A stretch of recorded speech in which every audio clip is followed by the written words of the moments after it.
नमस्कार दर्शक बंधु मु कंढी कंढेश्वाल को आपण मानक समस्त को स्वागत करुच्ची। मो हाथ में आज अच्छी महुराली मछर चचड़ा जहाँकि गाँ स्टाइल रे देखंतु केते बढ़िया देखा होची आ टेस्ट भी बहुत भल। चलंतु आरंभ करिबा ए भिडियोटी फास्ट रु लास्ट पर्यंत निहाते देखंतु। एबे मु महुराली माछ 500 नै आस्तिली ताको भल भाबे धोईकी हल्दी लुण आपणक टेस्ट अनुसार हल्दी लुण पकेबे आ भल भाबरे ताको गोळेई दबा। देखंतु भल भाबरे हम गोळेई देली आ महुराली माछर मेन हैला ताको भल भाबरे ताको धोइबे आ बाछिबे जहा कि पितांश लागिबनी। देखो एई छोट छोट महुराली आपण मानकु देखै दउची। आकु भल भाबरे कढ़ा गरम हैला पर आमे छाड़िबा। भल भाबरे कढ़ा न गरम हेले माछ जम्मा भी भाजी हबनी आ सब भांगी जिवो। देखंतु मु भल भाबरे कढ़ा गरम हेतला बोली माछ भल भाबरे भाजी हेई गला आ गरम हेची बोली उल्टिया को भी सुविधा हबो। देखंतु एई भली भाबरे आपण माने माछटा भाजी देबे। भल भाबरे भाजिबे आरो टिके जदी माने रही जीव ना पितांश भल लागिबनी। आको भल भाबरे टिके लाल हवा पर्यंत भाजिकी आमे एबे काढी दबा गोटे जगह रे।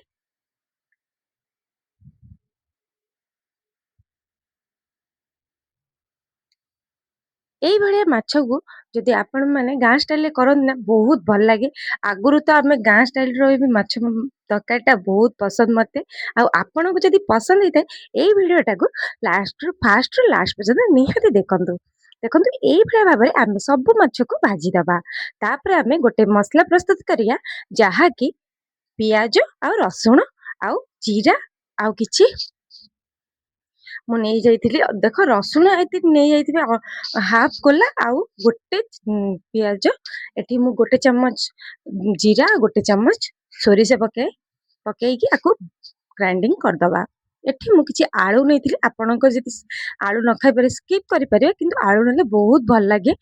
आउ ए आलू एई भले भाबरे काटि दबा जेमि भजा भाजंदी आमे काटि दबा। आउ दीटा टमाटर बड़ टमाटर नै जिबे। अल्प तेल देकी 2 चामच तेल देकी एठी आमे सोरसे किछि फुटेई देकी आमे एबे टमाटर पकेई दबा। आपण इच्छा टमाटर कम बेसी करि परिबे किंतु टिके बेसी पकेइले आ टेस्ट टा भल हुए। देखंतु एबे आमे जो बाटन टा देइथिले पाटिथिले ताको एबे देई दबा। एबे बेसी आमे टमाटर टाको ये करिपानी मेल्ट करिपानी आधे टमाटर अंशटा देखा हेले ही भल लागे। सेतिबे मु बेसी ये करिनी आकु तापर आमे भल भाबरे कसी दबा। आ सोरिष पड़ची आपण माने जानथि बेसी कसियानी मु सोरष पकेची बोली अदा पकेइनी। आ आधे अदा ही पकेया कथा नु स्किप करिया कथा आ टेस्ट टा भल आसे। लुण एठी आपण मानकर स्वाद अनुसार लुण नै जिवे हल्दी आउ बेसी मसाला लंका गुंड भी नेबे। मु आधरे बेसी किछि भी पकोनी किंतु आ टेस्ट टा बहुत भल। आ आपण मानकु पूरा गाँ कथा मन पकेई दबा। बहुत भल भाबरे आमे टिके तेल छाड़ा पर्यंत टिके कसिबा। आउ लो टू मीडियम पर्यंत रखिबे आंच टा।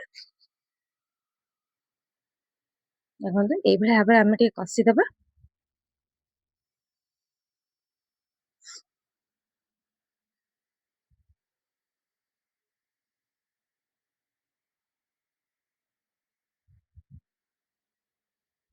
आधरे मु किछि मसला पकेइनी किंतु आरो टेस्ट टा बहुत भल लागिवो। एबे देखंतु तेल से छाड़ी आइलाई आमे एबे आलू पकेई दबा। आलू मु एठी नै आइथिली दीटा आपणको इच्छा जेतिटा नै परिबे किंतु आलू कम नेबे किंतु माछ टिके अधिया रखिबे आलू टिके कम नेबे। एटा ही तारो ये आलू खाली जस्ट पकेया कथा भल लागे बेसी पकेइबेनी। बंधु एडा कसिकी टिके आमे घोड़ेई दबा जेमिति आलूटा मसला देहरे टिके ये हेई जिवो लागी जिवो। एबे फुणी थरे आउ टिके कसिबा आलू को। मु देखंतु एठी मु किछि भी पानी पकेइनी आपण माने पानी पकेइबेनी संग संग। एबे एम्ति भाबरे आलूटा को कसी कसी टिके घोड़ौथिबे 10 मिनिट छाडुथिबे ताहाने आलूर बास्नाटा मसला देहरे पसिबो। मसला आ आलू भल बास माने सिझी जिवो। देखंतु एई भले भाबरे आमे मसला को आ आलू को भल भाबरे कसिबा। आउ एबे किछि पानी देवा जो मसला पानी मु जम्मा भी देई नथिली एठी मु मसला पानी टिके देइदिली। एठी मु हाफ कप मसला पानी देली। देखंतु हेई गला कि आमे एबे कोन करिबा ଏଠି ମୁଁ ଆଉ ହାଫ୍ କପ୍ ଏଠି ଦେଇଦେଲି ପାଣି। ମାନେ ପୁରା ଫୁଲ୍ କପ୍ ମସଲା କପ୍‌ର ଫୁଲ୍ କପ୍ ମୁଁ ଏଠି ପାଣି ଦେଇଛି। ବେଶୀ ବି ମୁଁ ପାଣି ରଖେନି ଆ ଦେହରେ। ଆପଣମାନଙ୍କ ଇଚ୍ଛା ଯଦି ଝୋଳ କରିବେ, କିନ୍ତୁ ଝୋଳ କଲେ ଭଲ ଲାଗିବନି। ଏଇଭଳିଆ ଚୁଡ଼ଚୁଡ଼ା କଲେ ହିଁ ଏ ମାଛ ତରକାରୀଟା ଭଲ ଲାଗେ। ଏବେ ଘୋଡ଼େଇ ଦବା 15 ମିନିଟ୍ ପୁରା ଆଳୁ ସିଝିବା ପର୍ଯ୍ୟନ୍ତ ଘୋଡ଼େଇ ଦବା। ଦେଖନ୍ତୁ ଏବେ କାଢିକି ଦେଖିଦବା ଆମ ଆଳୁ ସିଝିଲା ନା ନାହିଁ। ଦେଖନ୍ତୁ ମୁଁ କହୁଥିଲି ଟମାଟର ମୋର ସେମିତି ଦେଖାଯାଉଛି। ଯେମିତି ଆଳୁ ବି ଭାଙ୍ଗିବନି, ଦେଖନ୍ତୁ ଏଇଭଳିଆ ଭାବରେ ଭାଙ୍ଗିବ। ମାନେ ଆଳୁ ପୁରା ଭାଙ୍ଗି ଭାଙ୍ଗି ଯିବନି, ଯେମିତି ମାନେ ତରକାରୀରେ ମାନେ ହଁ ତରକାରୀରେ ଭାଙ୍ଗିବନି। ସେଇ ହିସାବରେ ଆଳୁଟାକୁ ସିଝେଇବେ। ବେଶୀ ନରମ ହେଇଗଲା ଆଳୁ ଭଲ ଲାଗେ ନା, ସିଝିଲା ଲାଗେ। ତାପରେ ଏବେ ଆମେ ମାଛ ପକେଇଦବା।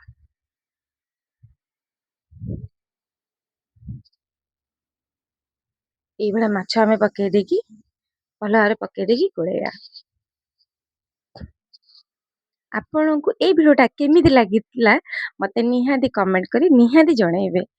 ଆଉ ମୋ ଭିଡିଓକୁ ସବୁବେଳେ ଦେଖିଥିବାରୁ ବହୁତ ବହୁତ ଧନ୍ୟବାଦ। ଏମିତି ଭାବରେ ସବୁବେଳେ ମୋ ଭିଡିଓ ଦେଖନ୍ତୁ ଆଉ ମତେ ସବସ୍କ୍ରାଇବ କରନ୍ତୁ।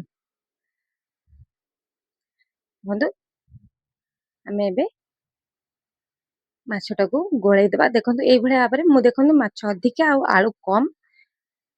ଏଭଳିଆ ଟିକେ ଗୋଳେଇ ଦେବେ ଆଉ ମାଛକୁ ଫୁଟିବା ପର୍ଯ୍ୟନ୍ତ ଛାଡିଦବା। ଦେଖନ୍ତୁ 10-15 ମିନିଟ୍ ଫୁଟିଲା। ତାପରେ ମୁଁ ଏଠି କଣ କଲି ନା, ଗୋଟେ ଚାମଚ ପୁରା ସୋରିଷ ତେଲ ମୁଁ ଲାଷ୍ଟକୁ ଦିଏ। ଦେଖନ୍ତୁ ବାସ୍ନାଟା ବହୁତ ଭଲ ଲାଗିବ। ଏଇ ପ୍ରୋସେସରେ ନିହାତି କରନ୍ତୁ ଥରେ, ଦେଖିବେ ବାସ୍ନାଟା ବହୁତ ଭଲ ଲାଗିବ ମାଛ ତରକାରୀରେ। ସୋରିଷ ମସଲାରେ ନିହାତି ସୋରିଷ ଦିଅନ୍ତୁ।